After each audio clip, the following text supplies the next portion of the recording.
Hey, what's going on, guys, and welcome back to another reaction video on the channel. I'm your host, Shadow Lord, and for today's reaction video, we're going to be checking out a little animation by Goji Center, well, video by Goji Center, I should say, about which one of these three new titans is the strongest in the MonsterVerse.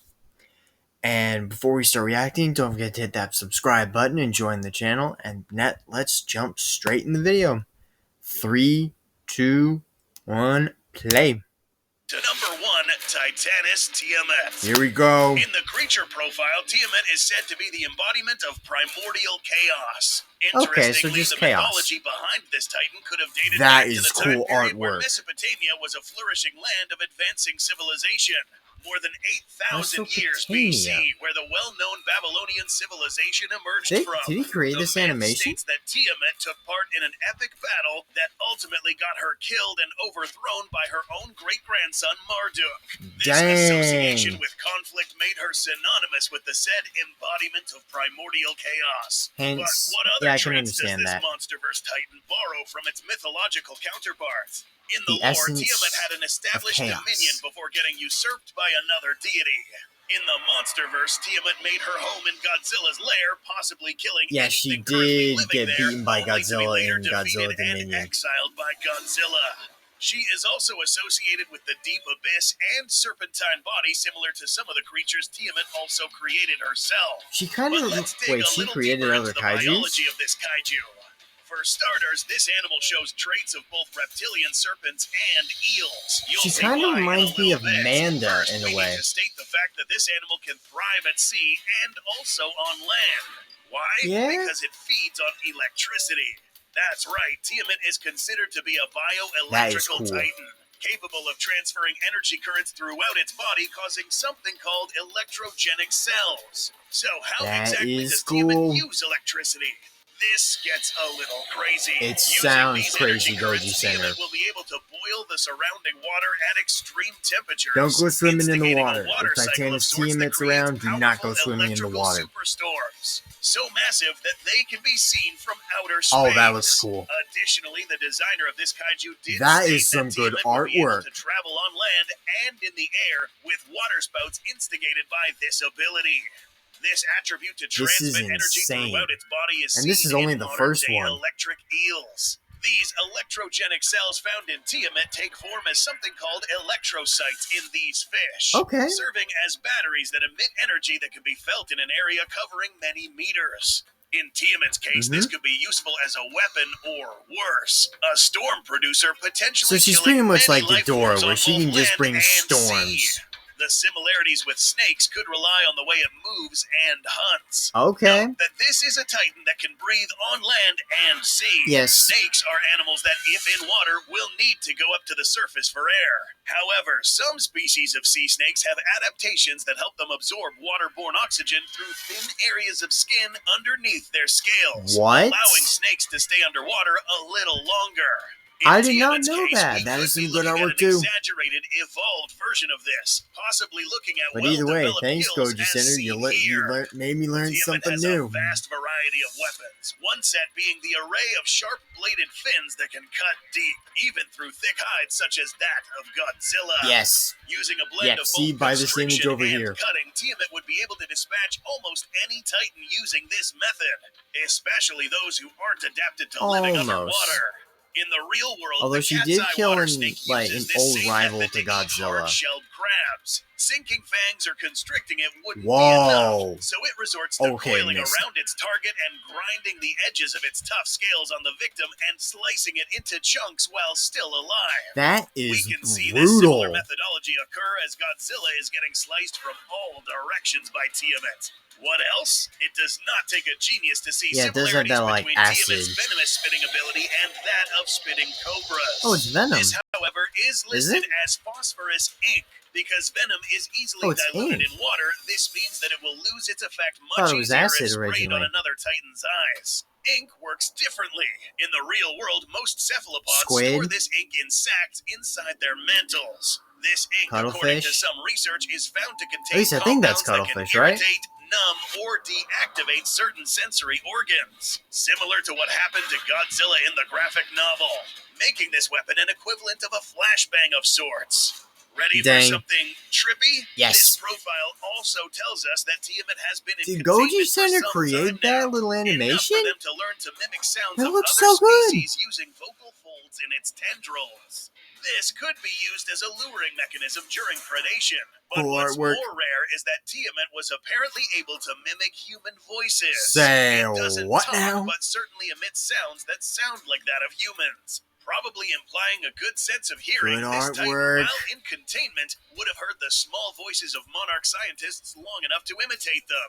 Lastly, before we move over to the next kaiju, let's go over this Titan's official size. How big which is is stated it? to be at 847 feet in length. This makes it longer than the wingspan of Mothra, but still shorter than that of Rodan. Okay. Despite this, Tiamat's overall length in the comic does seem to does look surpass a this little metric, bigger in being the comic, almost I think. twice as long as Godzilla in these images. Perhaps this was the recorded size of Tiamat once it was under containment, then grew to a larger size after its escape in King of the Monsters. Similar that to could what explain. happened to Godzilla between 2014 just like and Godzilla. 2019. He grew bigger. Now let's cover an even stranger Titan whose biology will leave you with your head scratching. After we finish discussing this Titan, we'll cover Nakika, which is known for an insane attribute that puts it on par with Kong. But first, let's cover number 2, TITANUS Amuluk. The word Amuluk originates from the Kalapuya lore of the natives that once lived in what is now the state of Oregon. Often portrayed as a ferocious, eerie monster that dwelled in forests and deep lakes, this creature was notorious for killing the surrounding plant ecology, uprooting trees, killing animals, and drowning people. Amuluk was considered as a monster that was outside the natural order. The description would change quite frequently, but mostly described as an animal with a fanged face, horns or tendrils spotting from the head, bark-like skin across the limbs that lacked hair, and an enormous size. And this thing, for some weird reason, loved to send kids to the afterlife. We discussed this in more detail in a previous episode. Go check it out after this video. Given these traits from the myth and legend, so now it's you only know plausible that this animal would be of malevolent or destroyer nature. This is confirmed in the creature profile that we are about to discuss in a few moments. The mythical traits that translate in the MonsterVerse's rendition of Amuluk are the following. The myth states that Amuluk did have the bad habit of invading the territories of others and causing disruptions to the natural order of things. Amuluk is associated with water dwelling and causing problems when coming to land. So is it a water kaiju in this case, tendrils are a notable component Although of it is this a plant. Titan's face, being associated with chaotic plant life or barked texture on its exposed limbs while still being an animal in its basis, and finally its tendency to drown its victims. Which is what it seems like Amuluk was trying to do to Behemoth by taking him in deeper water, invading his home, and aberrating the surrounding plant life. So, even if this Titan looks nothing like the original mythological description, it does carry over some important characteristics. The creature profile states that this is in fact the largest flora-fauna specimen they've ever encountered. This combination of words implies that this animal is half creature and half plant. But as we start to understand what this Titan is composed of, we'll find out that half this creature is a bit of an exaggeration. Let us explain. The Although I'm sure illustrator of Violence this is kaiju, completely Drew all Edward plant. Johnson, stated that this animal was composed of mostly hardened vegetation. This profile goes as far as telling us what type: vines and redwoods. This makes some sense, given that redwoods are one of the biggest and most robust trees on the planet. Those trees are so but big. How do these form a Titan? How it was do they also form a stated Titan? that the only real sentient part of this creature was the head and elongated nerve endings known as biotelekinetic transmitters, telekinetically being able to lift and form surrounding plant life into its limbs. These could be manipulated to give the illusion that these limbs could be stretched, increasing its reach. There are no animals in the real world that do the exact same, since telekinesis isn't a real non-fictional phenomenon that we know of. Sticklebacks are spiny fish seen to demonstrate tool use by constructing dwellings to hide from predators. Amuluk didn't use this to hide from anything, but did use them as a disguise. which is why this Titan was often mistaken for a small island at times. Big mistake. In a previous episode, we mentioned that it was theorized that this Titan emitted toxic discharges that killed surrounding organisms. This is confirmed now, given that this profile does state that it has organs that serve as toxic emitters that poison oceanic channels and rivers. Stay away from Amulek then. And plants. But Amulek has gotten a little weirder. This animal does seem to have a mix of a fish-like face with tentacles or tendrils seen in many cephalopods. According to Drew Johnson, these could have been used to latch onto opponents and send psychic blasts directed at the brain. Really? A risky move given that these could get bitten off. Yeah. But if this animal shares some cephalopod attributes, these arms could possibly regenerate with time. Possible, we don't know. How big is this animal? How big is he? The profile gave us an exact figure of 379 feet in height, making it taller than Godzilla back in 2014, taller than Behemoth, and making Kong look small. This makes it one of the largest Titans in this universe. But the creature profile he's not the did biggest. add a major weakness. Because I'm pretty sure that belongs to Making Ghidorah. use of these neurotransmitters to send signals to its limbs does make it susceptible to alpha frequencies. Explaining why Godzilla was able to sense what was going on between Behemoth and Amulek at a distance. And weirdly, Godzilla's for some the odd best. reason, Rick Stranton, head of Monarch, found that blasting loud music like Van Halen's cover of You Really Got Me from a speaker will disrupt its nervous system. Really? Disrupted nervous system, disrupted telekinesis, rendering this animal weak against other loud titans. Maybe this is yet another reason why this animal backed down so fast from Godzilla after a loud roar. Yeah, Godzilla is the king. Let's cover the final titan. If you guys saw that caption. Number 3, Titanus. Here we go, Nikika. Titanus Nikika. Originating from the mythology of the Gilbert Islands in the Central Pacific, Nikika's myth describes it as an octopus or cuttlefish of giant proportions that was called to patrol the seas and use its strength for creation and destruction. Some versions of the legends even describe it as somewhat human-looking. So it's like the From Kraken? the myth that migrate to the MonsterVerse rendition of Nikika are the following.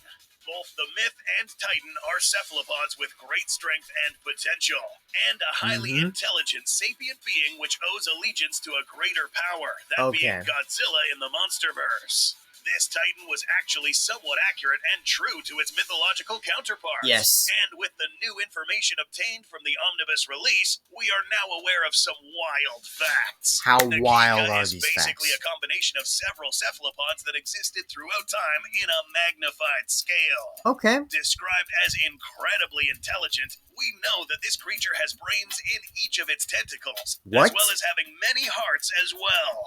The creature profile describes these tentacles movements as if they were possessed with a bloodthirsty mind of their own. That would be weird. Imagine if you had many hearts and many brains in your body. Eyes of these arms, with each brain deferring to the commands of the main oversized brain that this animal supposedly has. Okay. In a previous episode, we discussed that Nikika was rescued by Godzilla, with the G-Man going as far as laying waste to an entire fleet just to save it from its captors. Yeah, he did go pretty berserk. The Godzilla only rescues benevolent titans. I mean, isn't it? Monarch's creature profile now catalogs this animal as a destroyer, with good reason, as this animal so is it a bad guy to us? Entire ships for centuries. Okay, One of the that is a major yes. mysteries of this kaiju was what happened to its shell. In the novelization of King of the Monsters, this animal had a shell, shell protecting it, and it was mentioned by the artist that Nikika lost it or left it sometime between Why would you leave the shell? Why would you leave armor? This at first seemed like a lazy explanation, but that's why we're here, to explain stuff. Yes. Some cephalopods, such as octopi, have been known to demonstrate complex tool use and understanding of their environment, using objects like shells and coconuts as armor. Similarly, it's possible that Titanus Nikika could have used a shell of another kaiju to serve as armor when it was hibernating during its containment. The profile also states that this animal can crawl on land as well. Seriously? Using viscous adhesive from its suction cups, this animal can walk on land, but in order to do this without losing its body shape, this animal would need an internal shell to support the integrity of the body shape on land. But what could Nikika do on dry ground? Would it be vulnerable in combat against other titans? The creature profile gives us 2 last additional dazzling abilities. But before we reveal it, let's just list out all the combat attributes we know so far about Nikika. Okay. 1. Surprisingly intelligent. Okay, 2. very Optimized smart. sensory organs such as vision Good senses. and sensors on its tentacles. 3. Camouflage, It able can to change its camouflage. coloration to almost anything. 4. Invisibility to both the Invisibility. naked eye and sensors. 5.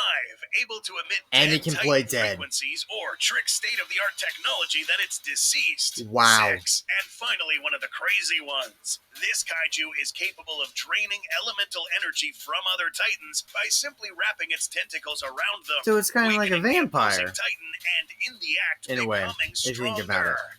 7. We mentioned that Nikika was able to make landfall and crawl on the ground. It stated that this animal can snap off large, jagged pieces of seabed mantle and use them as projectiles. This is not limited to just rocks, but also naval craft such as submarines. Okay. Imagine witnessing Nikika rising on shore, throwing boats and yachts at other kaiju or at hundreds of people. The act of picking up and accurately hurling projectiles in the Monsterverse was an attribute that was only attributed to Kong. Not anymore. Well, no more. TITANUS Nikika has now received a major upgrade in both strength, intelligence, and even some form of dexterity. And let's not forget size as well. How big is it? Nikika is given a last upgrade, measuring at 898 feet in length, making it the longest and the biggest animal on this list in terms of length. Which of these titans do you think received the most upgrades? Which ones do you think were nerfed? Let us know in the comments. Which one of these 3 monsters that we've seen is your favorite? Leave it down in the comments. But with that out of the way, that is the end of this video. Pretty insane. If you guys want to see more videos like these, leave a like, comment, subscribe. Check out some of the other videos on the channel. And I'll see you guys in the next one. Bye.